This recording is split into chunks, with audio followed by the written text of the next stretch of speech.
Hi, this is Lee with learningwithlee.com. I've been playing with my calculator, and today I was working to solve the problem of it only allowing you to type in one number, right? I clicked that, and that was number 1, and then the next thing I clicked on was number 2, and that was a problem because then if I tried to type in, 22, that would be number 1 and number 2. Like it wasn't making that number 1. So this is the problem I wanted to solve. I wanted to be able to write 2-digit or, 10-digit, any kind of number I wanted. I wanted to be able to type it in there. So that was the problem I went to set out to do. So before I had number 1 equal and number 2 equal to 11, right? Because I was like, well, they're never going to hit an 11 key. But they might want to type the number 11. They might want to add with the number 11 or multiply with the number 11. So that wasn't going to work anymore. So I just took that out and I made number 1, number 2 equal nothing.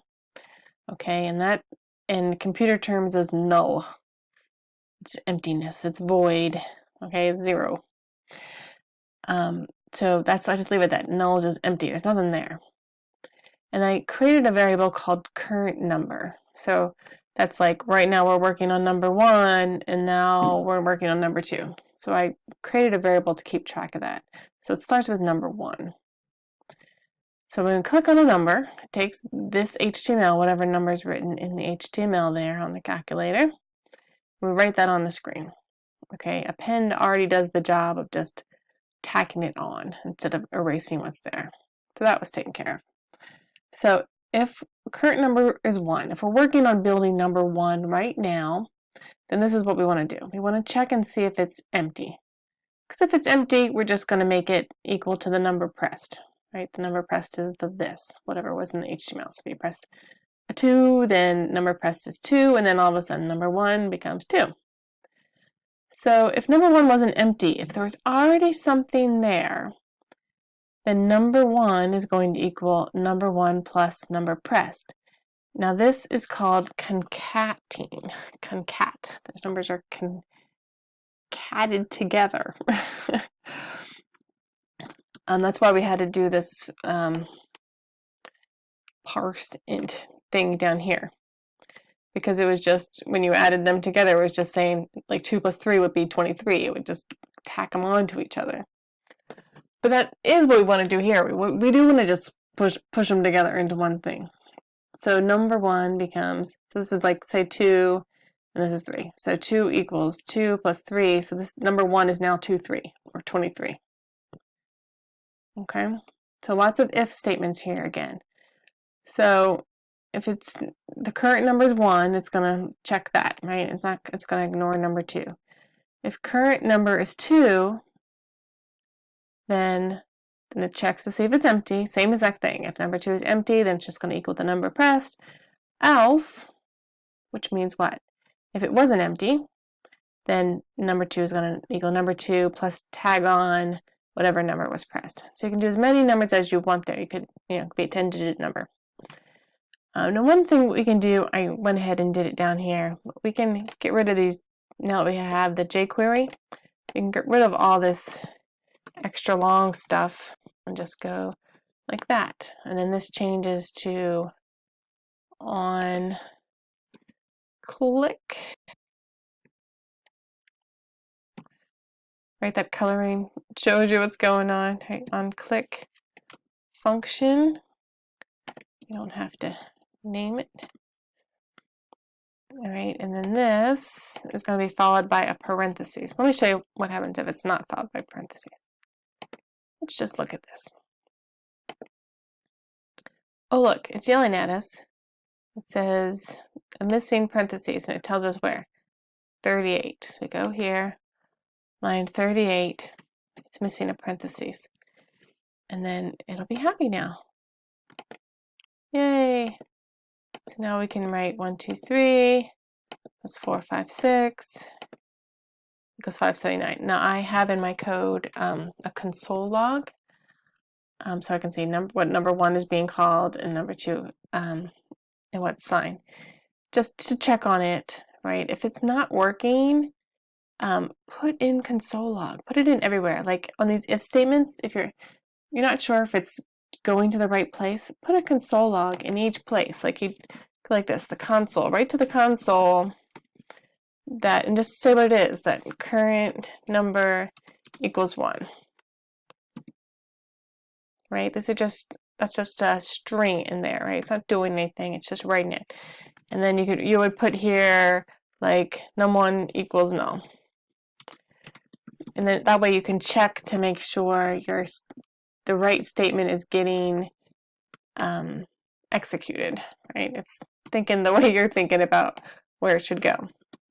So those are really useful, and then you can just get rid of them later once you're done with them. Okay, so to make my code work, I had to do a little bit more. Down here, I went and put in if current number equals 1, then current number equals 2. Once we hit an operation, then I want to change current number to 2. Now I just copy and pasted that into each one, which didn't slow me down. Again, what people would say is if you're ever copy and pasting something a bunch, you need to make a function for it. Like you could, make a function called change current number, and then in all these places, I can show you. You could just make function change current number, and the function is that.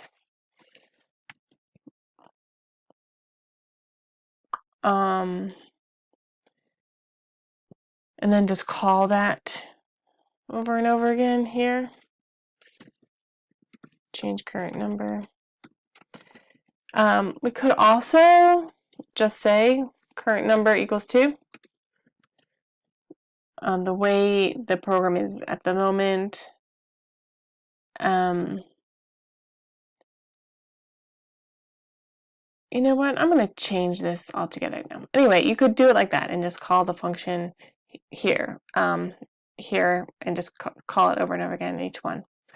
But you know what I'm going to do? I'm going to get rid of that. I'm going to get rid of changing to current number 2. Show you another thing that we use a lot. Current number plus plus. All right, that's a really handy thing. That means that's the short code for current number equals current number plus 1. To increment something, just to move it up 1, it's something you're going to do a lot. So here's a shortcut, just say plus plus. Okay, so current number, I don't know if this is useful if you wanted to like have it so you could add a bunch of numbers together or something. I think you'd want to do it a little differently than that. Like if they hit plus again and there's already 2 numbers, then you probably want to show what they equal and then take the plus sign or whatever it is. Anyway, we're not going to get that far on our calculator, but that's something that you could play with once we're finished. But anyway, it will be enough to just have this one line here. Just change the current number. Because the way we have it now, it's always going to be number 2. I do not have it set up. Well, we could. I don't want to add that in. Adding multiple numbers. Anyway, and then current number gets set back to 1 on clear. Current number gets set back to 1. The numbers get emptied out. And the same thing, after we hit equals, the numbers get emptied out and current number equals 1. So again, you can make a function called reset or something and put these 3 lines in there and then just call reset each of those places. I didn't find it a problem to start copy and paste it in those 2 places. All right, let's see if I broke it. Let's see what happens. 1, 2, oh, I already did that one. Minus 68 to 7. Okay. And then we hit clear. We can do it again. So if you wanted to have it be able to like keep doing operations, what I would suggest you do is like when you hit plus again, if there's already a number 2, then it solves that and puts that number here. That'd be cool. Anyway, we're not going to get there now. Equals crazy. Hey, I made a cool number there. So it added them together because that was the last thing I hit. Anyway, so the calculator still has problems that you could work on to solve. Let's make it a little nicer by